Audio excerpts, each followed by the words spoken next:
आज मेरी सुहाग रात थी। कमरे में फूलों की खुशबू फैली हुई थी, पर मेरी आंखों में आंसू थे। करण मेरे पास आया। मेरे होठों को चूमते हुए उसने लहंगे के नीचे हाथ रखा।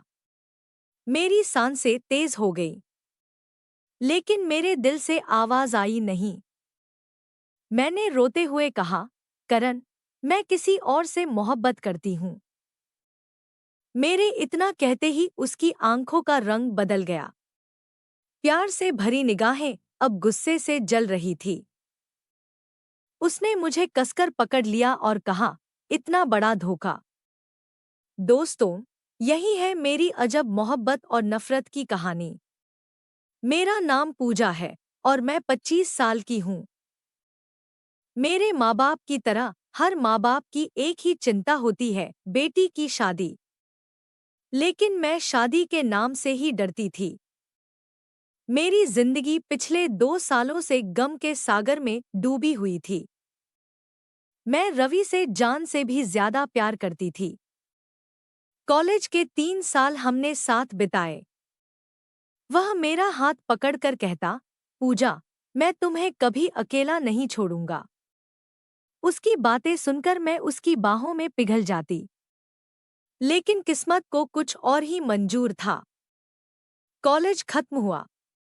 रवि को सऊदी में जॉब ऑफर मिला। मैंने रोते हुए कहा, मुझे छोड़कर मत जाओ रवि, मैं तुम्हारे बिना मर जाऊंगी। रवि मुस्कुराया, पगली, तुम्हारे लिए ही तो जा रहा हूं, ताकि ज्यादा पैसा कमा सकूं और तुम्हें रानी की तरह रख सकूं। लेकिन वह वादा कभी पूरा न हो सका। 6 महीने बाद उसकी मौत की खबर आई। एयरपोर्ट जाते समय उसका एक्सीडेंट हो गया था। मैं पागलों की तरह रोती रही। मैंने खुद को उसकी मौत का जिम्मेदार मान लिया। अगर मैंने उसे बुलाया ही न होता, तो शायद वह जिंदा होता। इसके बाद मेरी जिंदगी एक कमरे की 4 दीवारों में कैद हो गई। ना हंसना, ना मुस्कुराना, बस आंखों से आंसू बहते रहते। मेरे घरवालों ने मुझे बार बार समझाया, पूजा, जिंदगी एक जगह रुकती नहीं है, तुम्हें आगे बढ़ना होगा।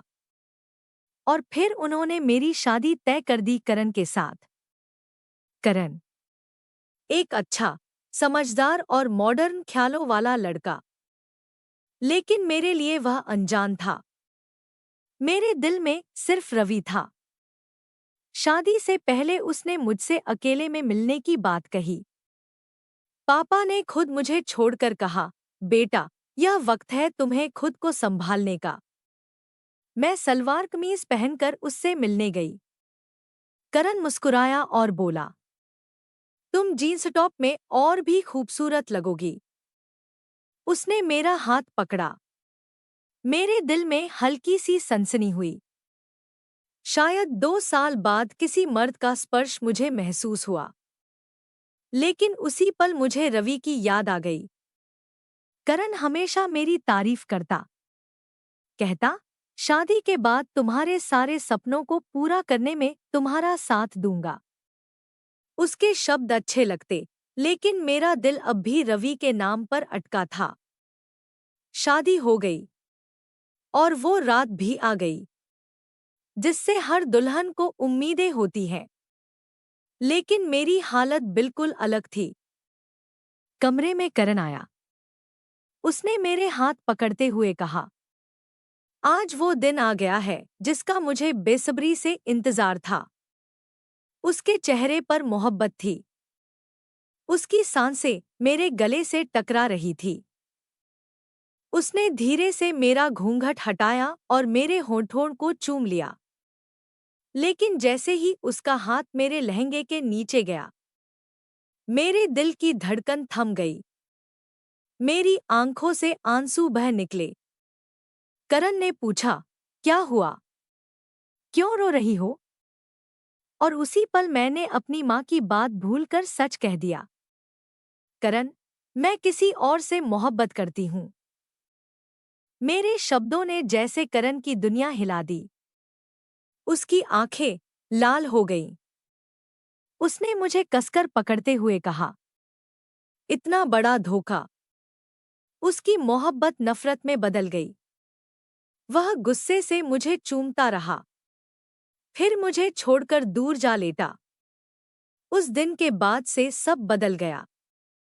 करण मुझसे दूर दूर रहने लगा।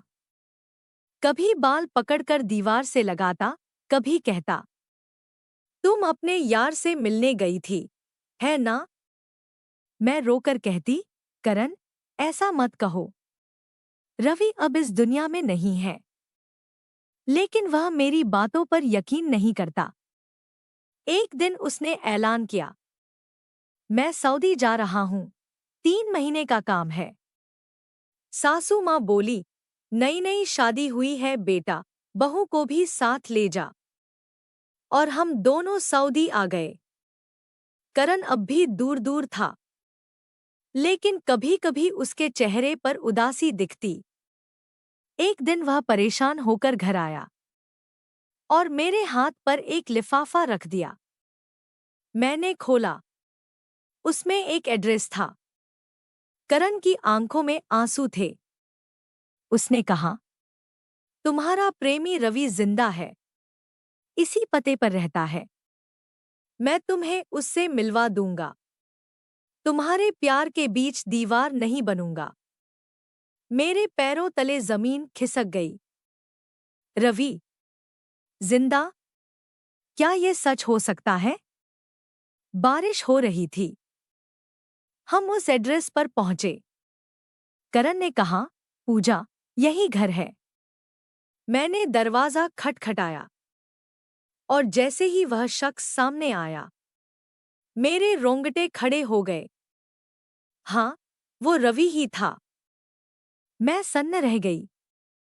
रवि ने मेरा हाथ पकड़ते हुए कहा, पूजा, माफ कर दो। मैं पैसों के लालच में पड़ गया था। तुम्हें छोड़ नहीं पाया, इसलिए अपनी मौत की झूठी खबर फैला दी। मेरी आंखों में आग भर गई। मैंने उसका हाथ झटकते हुए तमाचा मारा। तुम्हारी हिम्मत कैसे हुई मुझे छूने की? 2 साल मैंने तुम्हारी मौत का गम सहा, और तुमने मुझे धोखा दिया। रवि मेरे पैरों में गिरने लगा। लेकिन तभी पीछे से करण आया और रवि को घूंसा मारते हुए बोला, मेरी पत्नी की मर्जी के खिलाफ उसे हाथ लगाने की हिम्मत कैसे हुई? मैं रोते हुए करण के पीछे जाकर खड़ी हो गई। कहा, करण, मुझे यहां से ले चलो। अब मुझे रवि से नफरत है। तुम ही हो जिसने मेरी जिंदगी को नई रोशनी दी है। बारिश में भीगते हुए करण ने मेरा हाथ थाम लिया। उसकी आंखों में प्यार था। उसने कहा, अगर प्यार करती थी तो इजहार क्यों नहीं किया? मैं रोते हुए बोली, मैं तो बहुत पहले से ही तुमसे मोहब्बत करने लगी थी, बस कह नहीं पाई। तुम ही हो जिसने मुझे गम से बाहर निकाला है। अब मुझे अपने से दूर मत करना। करण ने मुझे अपनी बाहों में भर लिया। अब तुम्हें कभी जुदा नहीं करूंगा, पूजा।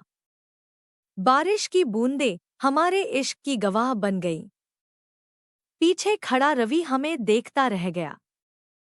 कभी कभी किस्मत सच्चा प्यार छीन लेती है, और कभी धोखेबाज प्यार को भुलाकर हमें असली मोहब्बत दे देती है। दोस्तों, ये थी मेरी अधूरी और फिर पूरी हुई मोहब्बत की कहानी। अगर आपको यह कहानी पसंद आई हो तो चैनल को सब्सक्राइब करना न भूलें। मिलते हैं अगली कहानी में। Thank you.